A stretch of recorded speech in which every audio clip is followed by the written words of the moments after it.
Tommy Robinson has lost a High Court bid this morning to challenge his segregation in prison over fears he'd be killed by another inmate.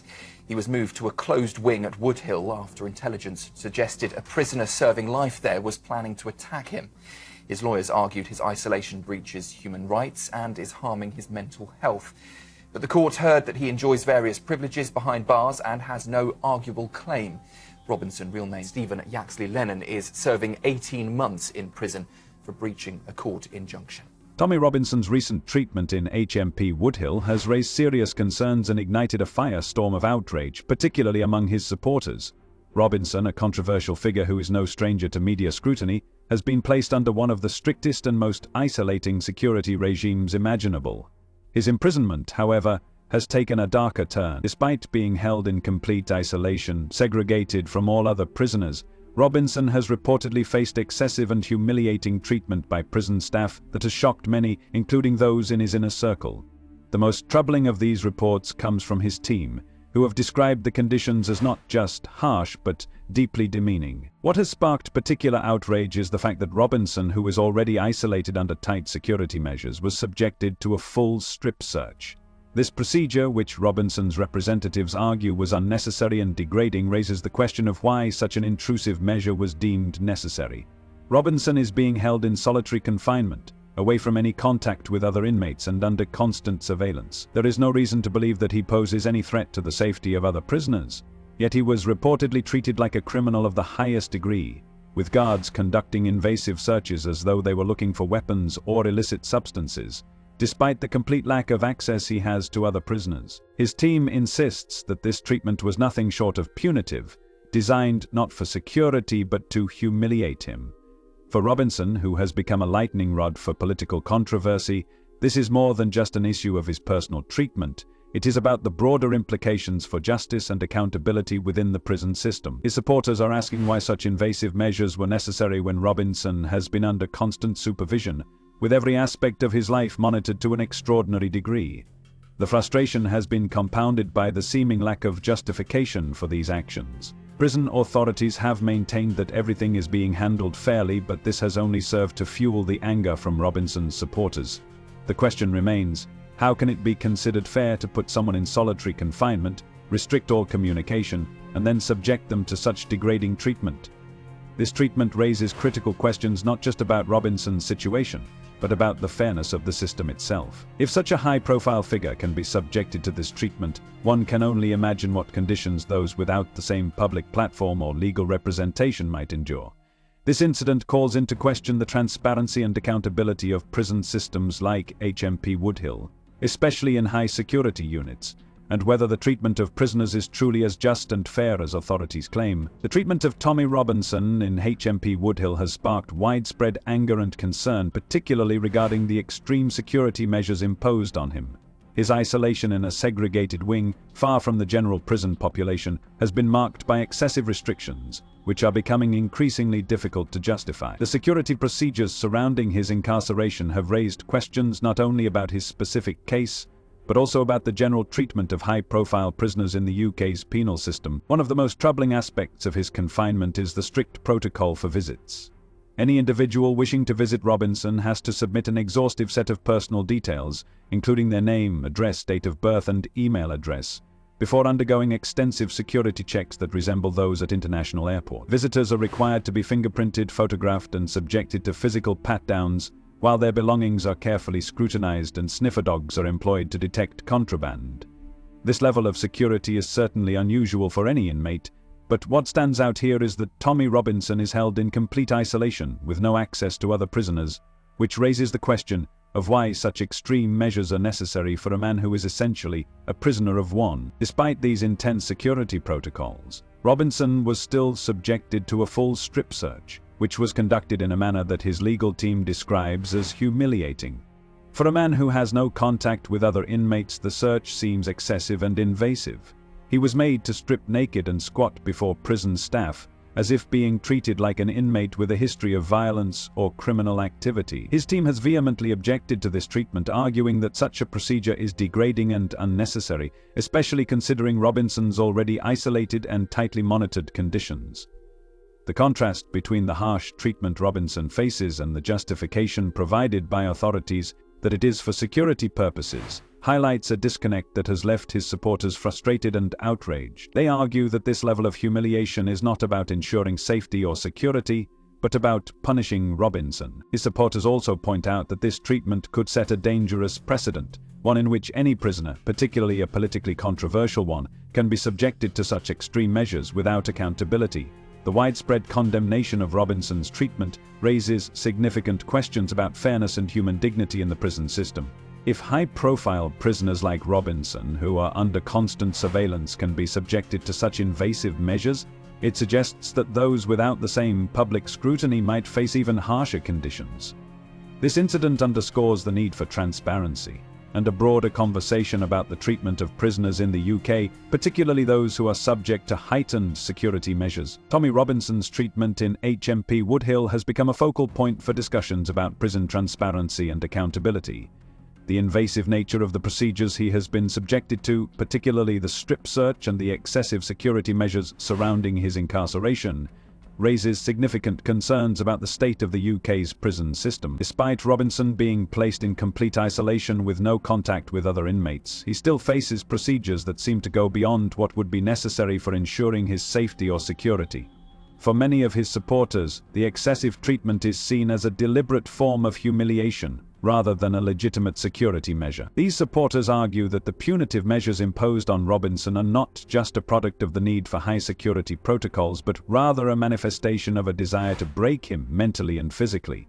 His legal team has described the treatment as unnecessary, pointing out that, given his solitary confinement, the need for such invasive procedures is difficult to understand. Robinson's case sheds light on broader questions about the treatment of politically controversial prisoners and the potential for abuse of power within the penal system.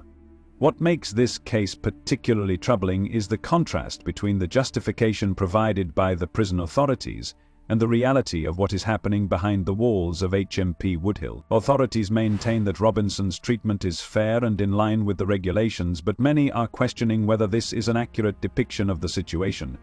Robinson's supporters believe that the real motivation behind such extreme measures is to break down his mental and physical state, rather than ensuring his safety or the safety of others.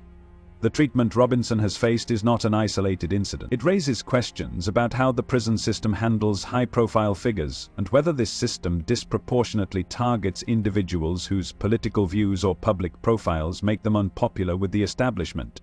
What happens to prisoners who do not have the same level of public scrutiny? How many prisoners, particularly those in segregation or solitary confinement, are subjected to similarly degrading treatment but without the ability to call attention to their situation? The outrage surrounding Robinson's case underscores the need for greater transparency within the prison system, and calls for scrutiny over the practices used to detain high-profile figures.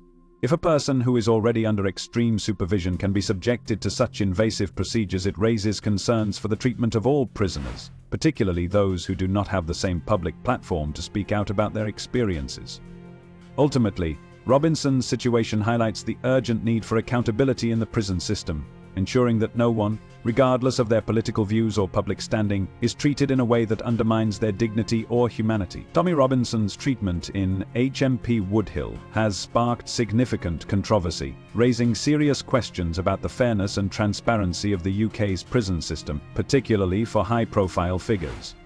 His legal team and supporters have voiced their concerns about the extreme security measures and invasive procedures he has been subjected to, which seem to go beyond what would be necessary for his safety or the safety of others. Robinson, who has been placed in total isolation, has faced conditions that many argue are excessively punitive, including strip searches and invasive cell inspections. These measures, according to his team, are not just about maintaining security but seem more focused on breaking his spirit and humiliating him. What is particularly troubling is the lack of clear justification for such harsh treatment. Robinson has no contact with other prisoners, and his isolation means he poses no threat to prison staff or the public. Despite this, the prison authorities continue to impose stringent, almost dehumanizing measures on him. This situation has led to growing concerns that the prison system is being used as a tool for political punishment, with the authorities targeting Robinson for his outspoken views rather than his actions. The question of why such extreme measures are necessary in Robinson's case remains unanswered. Some critics argue that the prison system is using its power to punish political dissidents, and Robinson's case is a prime example of this. The fact that he is subjected to these procedures, despite being isolated and under heavy security, raises important questions about the treatment of prisoners in high-security facilities. What makes this case even more concerning is the lack of accountability and transparency within the system. The authorities continue to claim that Robinson's treatment is in line with standard procedures, but many believe this is an attempt to cover up the true nature of his treatment. Robinson's supporters argue that the prison system is using him as an example to intimidate others who may share his views, furthering the idea that the system is being manipulated for. This situation also highlights a broader issue within the prison system, where prisoners without a public platform to raise awareness of their conditions are often subjected to similar treatment. If a high-profile figure like Robinson can be subjected to such measures, how many others are facing similar or even worse conditions without the ability to speak out? This is a critical issue that needs to be addressed in order to ensure that the rights of all prisoners are protected. Robinson's case serves as a reminder of the importance of transparency and accountability in the prison system, and the need for reforms that guarantee fair and humane treatment for all individuals, regardless of their political beliefs or public standing. The growing public discontent with the UK's spending priorities has sparked significant outrage, particularly in light of recent revelations about wasteful taxpayer-funded projects. Many Britons are increasingly frustrated by what they perceive as excessive government spending on unnecessary or questionable initiatives, especially when compared to the cuts being made in essential services and welfare support. This sense of injustice has intensified as news broke about the millions of pounds allocated to foreign aid projects that many see as unnecessary, particularly when there are pressing issues closer to home, such as the cost of living crisis and underfunded public services. One of the most controversial issues has been the government's decision to fund projects abroad, such as the £1,500,000 spent on electric vehicles for Albanian prisons, which has drawn the ire of British taxpayers, who argue that this money could be better spent within the UK to support vulnerable communities. Similarly, the £575,000 spent on gender mainstreaming programs for the Jordanian armed forces has raised eyebrows, especially as many people in the UK are struggling to make ends meet due to rising living costs. These kinds of expenditures seem out of touch with the reality that many British citizens are facing, where wages are stagnating and public services are under increasing strain. As austerity measures continue to impact vulnerable groups within the UK, such as cuts to welfare benefits and freezing of universal credit, many are asking why so much taxpayer money is being allocated to foreign projects that seem disconnected from the needs of the British public. Critics argue that while it is important to support international development and global cooperation, the UK government should first prioritise its own citizens before committing vast sums to projects overseas. The idea of a government that spends millions on overseas initiatives while struggling to fund basic domestic needs is sparking heated debates. Additionally, the lack of accountability and transparency around these projects has fueled suspicions that the government is more concerned with maintaining international relations or fulfilling political agendas than addressing the immediate challenges facing the people of the UK. This growing disillusionment is mirrored in the increased support for political alternatives, such as Reform UK, which has positioned itself as an anti-establishment party, appealing to those who feel that the traditional political parties have failed to address their concerns. Reform UK's message resonates particularly with voters who are frustrated by the status quo and are looking for a new direction, one that puts the needs of British citizens at the forefront. As the public grows more vocal in its criticism, it is clear that the government faces a significant challenge in justifying its spending priorities. The question remains, can the government continue to defend these expenditures, or will the mounting pressure from voters force a re-evaluation of its spending policies? The growing frustration among British taxpayers over government spending has been highlighted by the sharp contrast between international aid projects and domestic priorities. In the face of rising living costs, stagnating wages, and underfunded public services, many Britons are questioning why their money is being allocated to overseas projects, some of which seem unnecessary or frivolous. For instance, one of the most widely criticised examples is the £200,000 research project into the lived experiences of the Gypsy community in England and Wales. Critics argue that funding such studies while many working families in the UK struggle to pay bills feels like a misplaced priority. The public is also outraged by a £25,000 renovation of a tennis court at the British Embassy in Kuwait, which comes at a time when millions of Britons are facing financial hardship. The fact that the embassy already has lavish facilities only adds fuel to the fire. As the cost of living crisis deepens, such expenditures are being seen as not just wasteful but tone-deaf to the challenges that the majority of the population faces daily. Many are questioning the justification for such projects, especially when vulnerable groups in the UK are experiencing cuts to their welfare benefits and public services remain underfunded. The growing discontent is also reflected in the rise of alternative political forces, like Reform UK, which taps into this sense of frustration with the political establishment. As public anger mounts, it's clear that the government will have to address these concerns or risk alienating a large portion of the electorate. The pressure is building, and if these questionable expenditures continue, the government may find itself facing even more backlash, possibly altering the political landscape for good. See you later.